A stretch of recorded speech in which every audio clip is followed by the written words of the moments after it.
All right. So then moving along in the next chapter of Hypermodernity and the End of the World. Last time we read the preface written by Michael Aaron Kamens and then my introduction.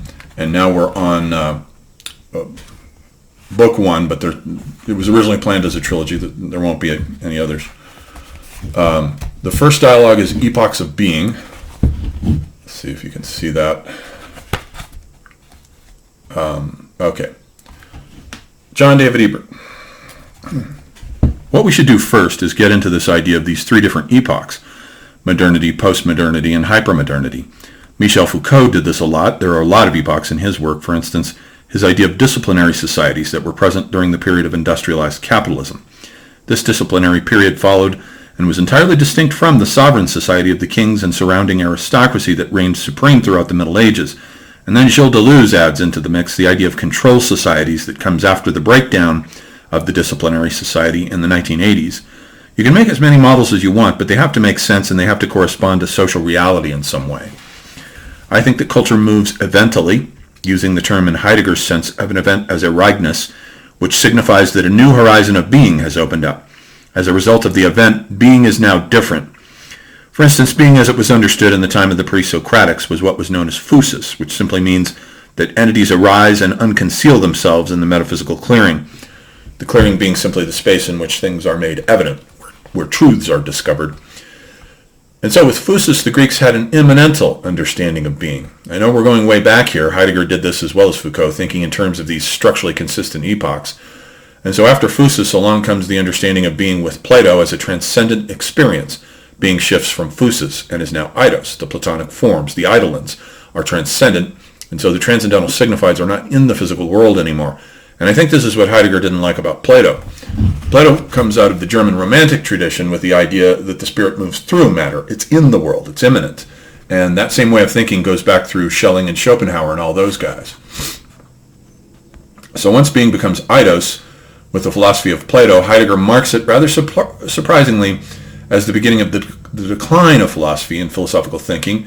And then from there we get Aristotle with his understanding of being as entelechies, in which Aristotle tries to put the forms back into the material world as these little entelechies, in which everything has a metaphysical soul that is actualizing its possibilities. Deleuze later picks this up with his idea of the virtual. So these epochs go along, and eventually we get to the medieval epoch, where being is understood as a form of truth that corresponds to the ideas in the mind of God. The mind of God is the ultimate transcendental signified, whereby all signifiers can be anchored, and his mind is the guarantor of all forms of truth. Then next comes the metaphysical age, or the age of the world picture, as Heidegger called it, which is basically the Baroque down to modernism. Culkin. We should probably mention here the influence that Descartes had in transforming the medieval mind as well. Perhaps more than anyone, he was responsible for the modern mind to emerge from the medieval, to leave behind these preconstructed patterns of reality and to see life in almost mathematical terms. Ebert. Right, he does open up such a space because now being is understood as the cogito. I think, and I have the power to think because God gave me that power. So God's still there as an anchor, but the emphasis is no longer on God. It's on the human intellect's ability to reason clearly and distinctly.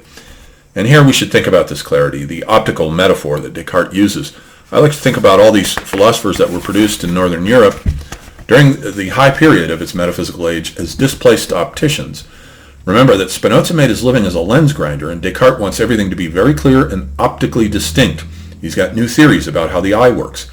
And so if God falls out, that is basically the beginning of modernity, because Descartes says, I think, therefore I am, not some other entity thinking through me. It's no longer the case that ideas come from the gods, as it was with Homer before the breakdown of the bicameral mind, a la Julian Jaynes. As he asks, are the Homeric heroes having acoustic hallucinations or what? It's just that the psyche was open to receive thoughts and ideas from transcendent beings that come through you. But Descartes seals the psyche off and builds a wall around the ego with his cogito idea. And so now it's I think, therefore I am, meaning I am being now. And being starts to become anchored in what Heidegger will call Vorhandenheit, the metaphysical phase space of de-worlded objects that corresponds to Descartes' mathematical vectors, the XYZ axes. And this insight of Descartes at the dawn of modernity enables all kinds of new machines to be made, because you can now encounter reality as a three-dimensional phase space, which makes all kinds of new possibilities for developing novel engineering marvels, the discovery of the steam engine, the internal combustion engine, and so on. I need a Starbucks break here. I've had too much coffee. I think I'm shaking a bit too much. Hopefully you can see the text. Culkin, you make an interesting point there regarding the relationship between the technological developments of modernity and the influence of Descartes' mathematical vectors. Another thing that we should probably mention here that corresponds to Descartes and the severing of individual human consciousness from the mind of God and a collective body of believers was the theology of Luther, which in a way foreshadows the Cartesian insight. This is the basic point of Max Weber, but it's worth repeating, namely that the origins of capitalism and its associated explosive technological development, the new machines and all of the different engineering feats that were part and parcel of modernity, are fundamentally related to the rise of Protestantism, Calvinism especially. Why? Because in Protestantism, it's ultimately you and God and nothing more. The community of believers in Catholicism is no longer operative, and theological matters become progressively atomized, individualized. This definitely puts a twist on the Marxist reading of the rise of capitalism, that capitalism and its various new technologies developed from feudalism in material terms, meaning as the forces of production reorganized themselves away from the agricultural model and into an industrial-based model, the logic of capitalism was mobilized into the social. But either way, this developing sense of radical individualization, you're effectively on your own, which is the notion of both predestination and consumerism at its most extreme, thus translates into the material plane. In other words, you can be a capitalist far more effectively as a Protestant than as a Catholic at the time. And this is why capitalism took hold so quickly in Northern Europe and America versus Catholic countries like Spain or Italy. And then, of course, with this very same historical development of capitalism during modernity, we should note that there is a direct link from the steam engines and assembly lines to what we're coming into now, artificial intelligence, global algorithms, and transnational corporations with more power than the majority of nation states. So I think putting this all together and seeing it as a kind of disconnected telos, or project of history, is helpful. It's not by any means a clear path, but it is a path that we can at least entertain and think about. Ebert. I like that idea about connecting it to Luther, how Protestantism eventually helps to open up the space for capitalist modernity to really emerge. You know, I have always thought of the French as being the first deconstructionists, but now it's interesting to think about Protestantism in this light, because the Protestants get rid of all the images on the walls of the churches. There are these wonderful paintings done by this painter named Peter Sanredam during the 17th century, where he paints these images of the interiors of Dutch cathedrals, and the walls are totally bare. There are no images on them whatsoever, because Protestantism is iconic, and they were trying to get rid of the whole priestly apparatus of the cult of the saints, the narratives, and images. Culkin. I think the symmetry between Descartes and Luther, both of whom are emblematic of this historical period that foreshadows modernity, this major historical shift, was the emergence of individualization away from the collective being shaped by the medieval iconotypes in Catholic Church, such as all the different aesthetic forms that you just mentioned. And so from this, the collective community of believers begins to disintegrate into the origins of what will become a global consumer culture. For Luther, the most important thing is individual faith versus the body of believers and the good works that take place within. The individual is responsible for his or her own salvation.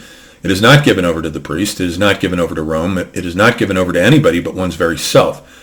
This is marking a time when European society is coming into a more individualized sense of awareness, a sense that is articulated in a more philosophical sense by someone like Descartes, and scientifically by Copernicus and then Newton.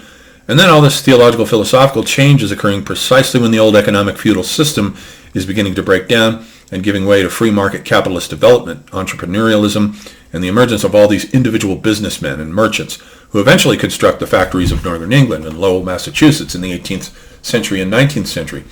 So all of this is happening, and the way that I would describe it is a process of clearing that is opening up a more extreme version of individualized consciousness. What is interesting to note here is that the sense of individuality which emerged in modernity has become so pathological today in the hyper-modern era that it is now going right past the individual. Hypermodernity is no longer interested in the individual as such. It is interested in his or her neuronal composition, or in the possibility to genetically map the individual as a pure code. In other words, in hypermodernity, it's no longer even about the individual in the way Luther and Descartes thought about the individual. The computational technologies and biogenetic developments of capitalism in the hypermodern age is going straight past the individual, right to the biotechnological core. So there is a real confusion here about what is happening in the present, because the shift into modernity, or the Enlightenment from the medieval period, was in many ways the shift from the collective community of believers to the individual, the cogito, the shift from the feudal economy to free market capitalism. And now we're going into something entirely different, in which the individual is merging with a global grid of abstract networks and digital technologies. and we don't really know what's going to happen with that. This is where we're at right now. We're staring into an abyss as artificial intelligence linked into a planetary capitalism begins to mobilize across the planet. Ebert. So is the abyss into which the human transcendental subject is now being dismantled and liquefied within all of these networks what Deleuze would call a dividual? Not an individual anymore, but a dividual, a self that's divided and keeps further dividing and dividing into this multi-egoic self. It's like the cult of the celebrity that came about as the result of the self being poured through electronic technology, like what happened to James Dean and Elvis Presley. And I wrote a book back in 2010 called Dead Celebrities, Living Icons that was published by Prager, a relatively large New York publisher, but the book came out and it bombed totally. It was the last time I published in hardcover. And that book will probably never appear in any other form. But I think it was the first of a string of books that I wrote that were my best books. Starting with that in 2010, The New Media Invasion in 2011, The Age of Catastrophe in 2012, and Art After Metaphysics in 2013. And then after that, there were a bunch of odds and ends, various different collections of essays, unfinished books like Rage in the Word, collections of essays like Cultural Decay Rate and so forth. But that was a great period, and I miss it, all that writing. All right, so back to me. James Dean and Elvis Presley, their sense of self kept dividing and dividing to the point where they got confused about who they even were. And the identity issues that haunted Marilyn Monroe were life-destroying. So is this what you were talking about as the abyss? Kochen, in a way, yes. In many ways, I think the explosion of depression, anxiety, and the various mental illnesses that are now besieging the populations of Western economies bears witness to this. From the effects of social media and smartphones, everyone being blasted all day long with images, memes, and advertisements. So from that, the average guy on the street is now experiencing a similar phenomenon to what Elvis Presley and Marilyn Monroe experienced in the 1950s. The power of the technology that Elvis had to deal with back then was still analog technology. It was powerful for sure, but it hadn't yet merged with the networks and digital technologies of today, where people are now walking around with a phone in their pocket that has more computational power than NASA did in the 60s. Ebert, I like that idea. Kochen, I agree with the delusion insight that technological power is not simply a neutral computational power. It's fundamentally linked to the drive of capital. And now this very same computational capitalist power is going into our brains, into our neurons and genes, and into our soul. I don't quite know what's going to happen here, and I think part of this dialogue is trying to think about what's going to happen, what could happen. I just listened to an interview with Elon Musk a few days ago, and his basic idea, which he has been pretty open about, by the way, that unless we somehow figure out a way to develop an interface between our cerebral topography and networked technologies, then it's basically game over for the human race. As artificial intelligence starts to become conscious, it will not need humans anymore. We will become like the apes that humans left behind when they evolved out of the savannah. And here I think Elon Musk has failed to make a distinction between reality and science fiction. Those are two different things. You can't just have machines like in a Terminator movie running everything without human beings around. So he doesn't know what the fuck he's talking about. I don't care how many millions he has or billions or whatever. He sounds kind of like an idiot to me. Typical American intelligence, and I've heard Elon Musk described as the smartest guy on the planet, and that is, of course, coming from an American mentality where intelligence is measured strictly in terms of how mechanistic you can think, how mechanistically you can think, how well you can use your left brain to design circuits and so forth. That's what's known in traditional philosophy and traditional esotericism as the lower mind. In astrology, this is Gemini. Directly opposite Gemini is Sagittarius, which represents the higher mind, the philosophical mind. That's the European mind, whereas America has devolved, like the Romans did vis-a-vis the Greeks, to the lower mind and measuring intelligence strictly in terms of how many machines you can make. It's totally ridiculous, and it's a degradation. It's just pure vulgarity. But look at the choice he is giving us. Either merge our subjectivity with capitalist computational networks or experience a planetary genocide caused by the rise of artificial intelligence. In other words, merge with the thing that is going to kill you if you don't. I find this choice somewhat disturbing. Do you prefer the electric chair or a firing squad?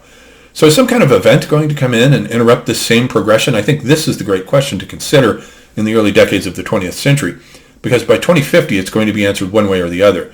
What could possibly come in and reformulate this situation to open up a new space for something completely unexpected? I think this is the great question of the times.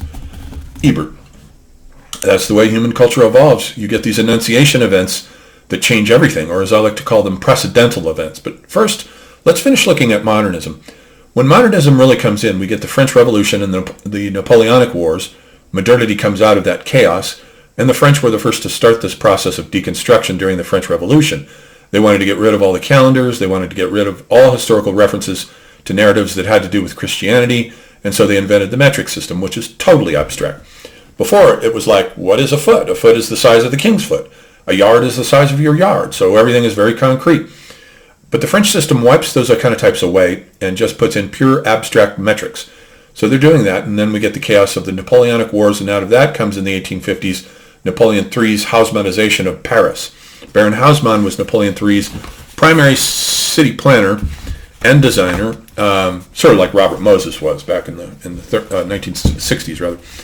And so they set about completely reconstructing Paris, and it was a massive effort, both deconstructive and reconstructive. This transformation of Paris gets guys like Manet and Baudelaire thinking about a new idea of the city. Let's get rid of all the old iconotypes, and the new iconotype will be the city itself. And by the way, the word iconotype is a word that I coined.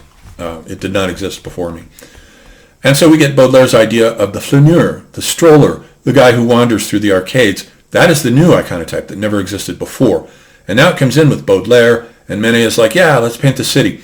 So Manet starts deconstructing perspectively correct space. Doesn't seem to matter to him. And he's painting no traditional iconotypes. Those are gone now. He has one or two paintings of Christ, but that's about it. Culkin. And let's not forget how outrageous Manet's early paintings were to the French Academy. Luncheon on the Grass, Olympia. These paintings were absolute scandals in Parisian society. But now we look back on Manet, and he is who we consider to be the very father of modern art.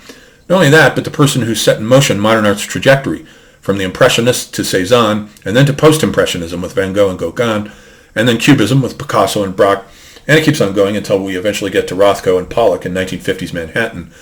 This group of artists and writers throughout that period in Paris, Manet, the Impressionists, and then the Post-Impressionists, of course, who went back into the country a little bit, were so profoundly important. What Manet did was exactly what you just said. He reconfigured the city as the primary place where new mythologies could emerge. And by deconstructing the old mode of artistic expression through perspectival space, he opened up a whole new horizon that in many ways we are still dealing with today. Ebert. This is modernism, what we could call modernism phase one with these guys. There are a couple of generations here, and then we get to another precedental event, which is Picasso's Les Demoiselles d'Avignon, which I see as the equivalent to Manet's Le Déjeuner sur l'herbe. Both are precedental events that change the game, since everything that follows occurs under the shadow of those two paintings.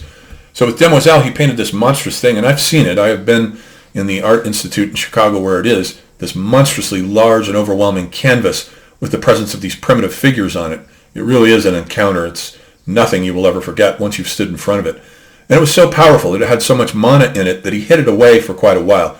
I think he painted it in 1907, and he didn't show it to anyone for a whole decade and just continued to do his other stuff. But then it surfaced, and once it did, it was a game changer. It changed everything. And a little fun footnote here is that in James Cameron's Titanic, those events are set in 1912, and when Rose is showing her paintings to her dim-witted fiancé, one of those paintings is Les Demoiselles d'Avignon, which would not have been available to the public in 1912, so Cameron didn't do his homework. No surprise, he's another one of these gadgety-minded engineer mentality guys. So now we are in modernity proper, where the new iconotype becomes the hyperdimensional object, which Picasso and Juan Gris are already bringing in. The Impressionists were painting sensory images, things that you could see concretely with all five senses. But with Cubism, you can't see a hyperdimensional object with your senses. You have to infer it with your intellect. So it exists in a totally new phase space with multiple temporalities, multiple spatialities that are all embedded within it. Art is a conceptual thing now that you have to grasp, which is why modern art was so difficult for people to understand at first.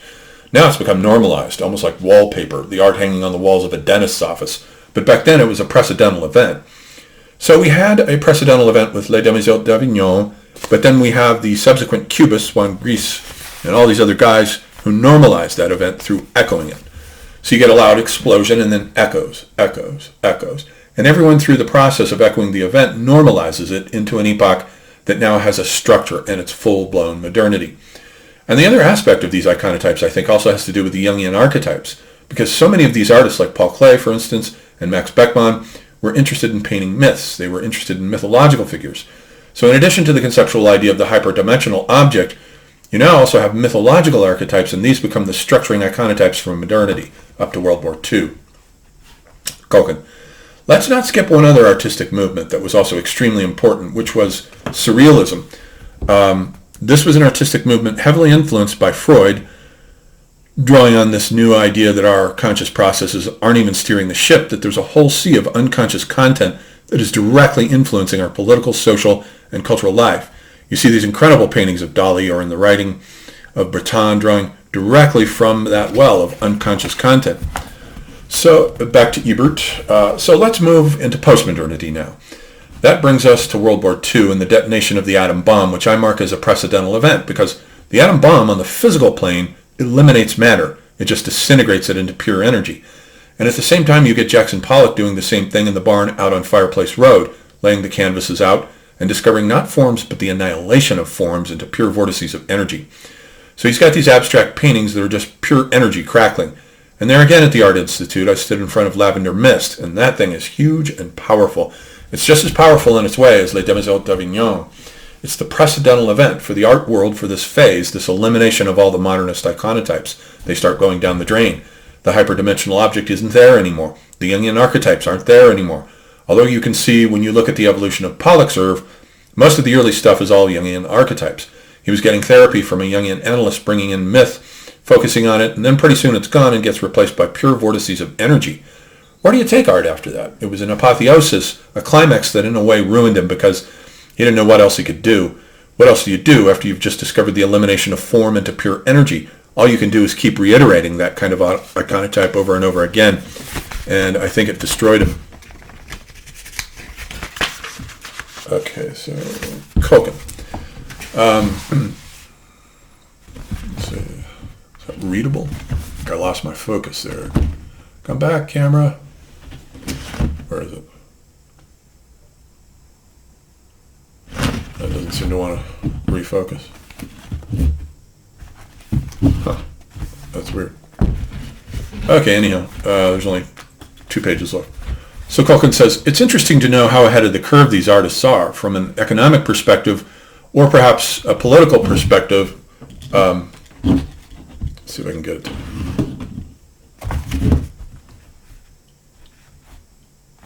That focus does not want to come back. That's annoying.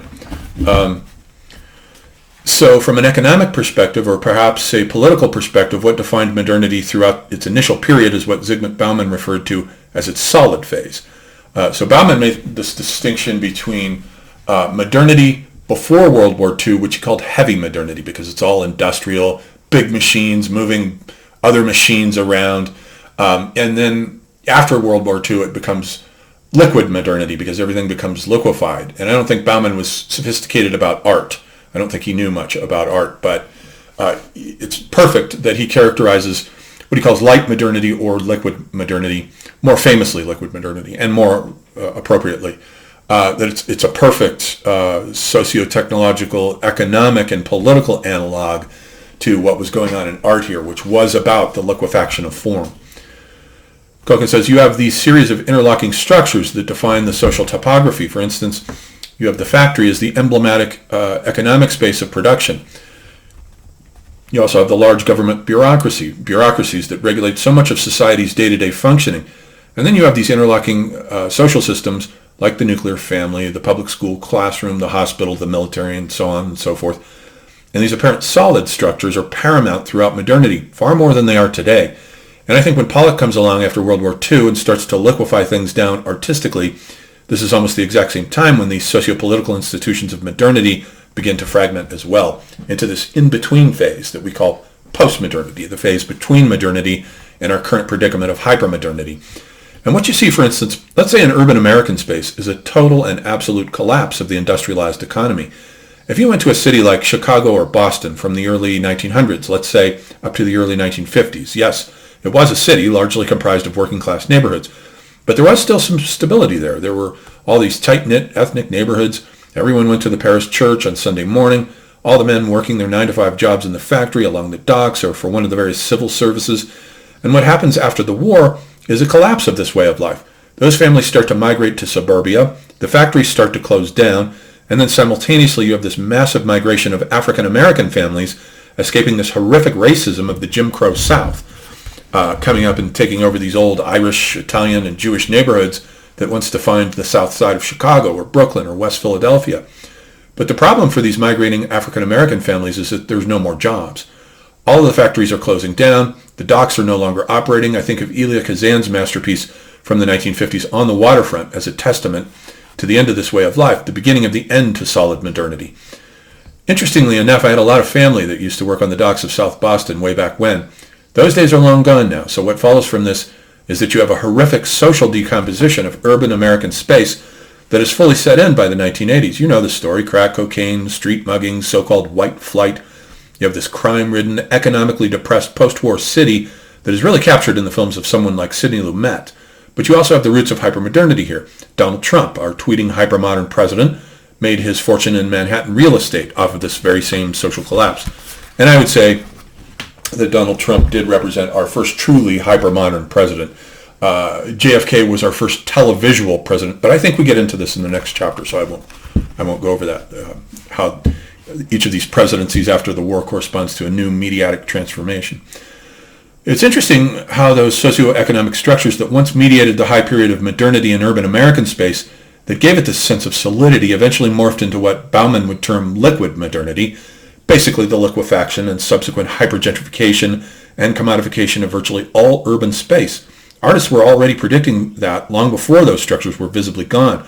Artists were already onto Brooklyn in the early 1990s, long before it became visibly gentrified in the 21st century. Ebert.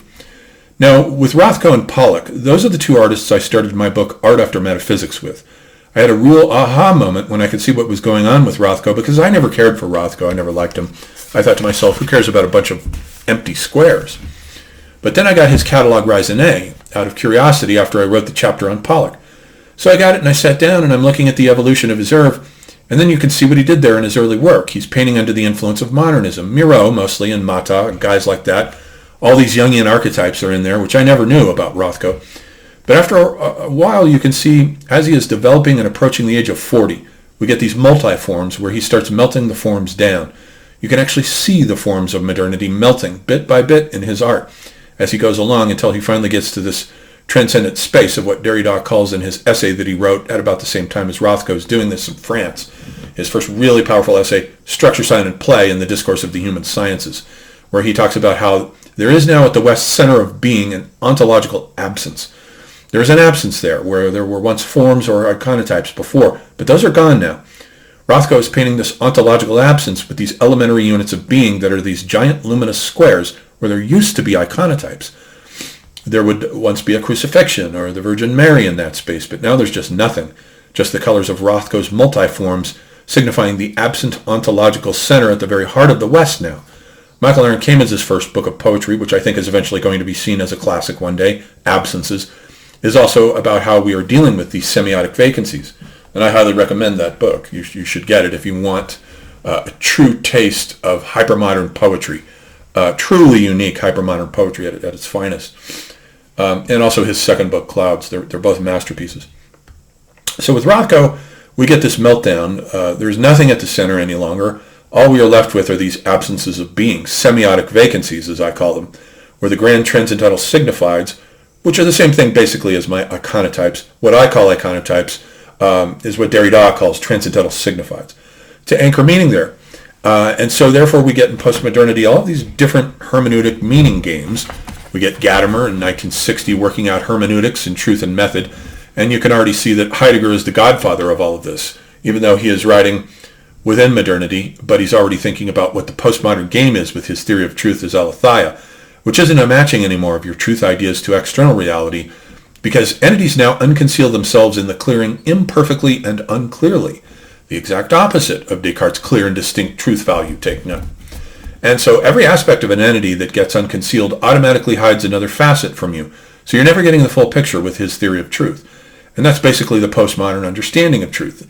This is why grand meta-narratives become discredited, because no one can sit there and pretend to know everything about everything anymore. The age of the encyclopedically learned scholar is gone in postmodernity because nobody trusts it anymore. It gets equated with colonialization. It's thought of as a kind of mental colonialization that the French philosophers come in and dismantle and start to pull apart, And that ends modernity and ushers in the epoch of postmodernity, so we'll look at in the next chapter, second dialogue on neoliberal identity politics. So we'll stop there with that video. And keep in mind that I am starting my own school, the John David Ebert School for the Study of Culture, Cosmology, and the Arts. And our first course is an 8-week course that begins on May 14th and lasts through June 25th, in which we will meet at noon Mountain Standard Time, which is my time here in Santa Fe, for 2 hours to discuss a different philosopher of the evolution of consciousness. We'll begin with Rudolf Steiner, then move to Sri Aurobindo, and then after that we'll move to Jean Gebser and Erich Neumann, and then finally to Taylor Desjardins and Arthur Young. So we've got 6 thinkers, and I've deliberately grouped them into three sets of pairs.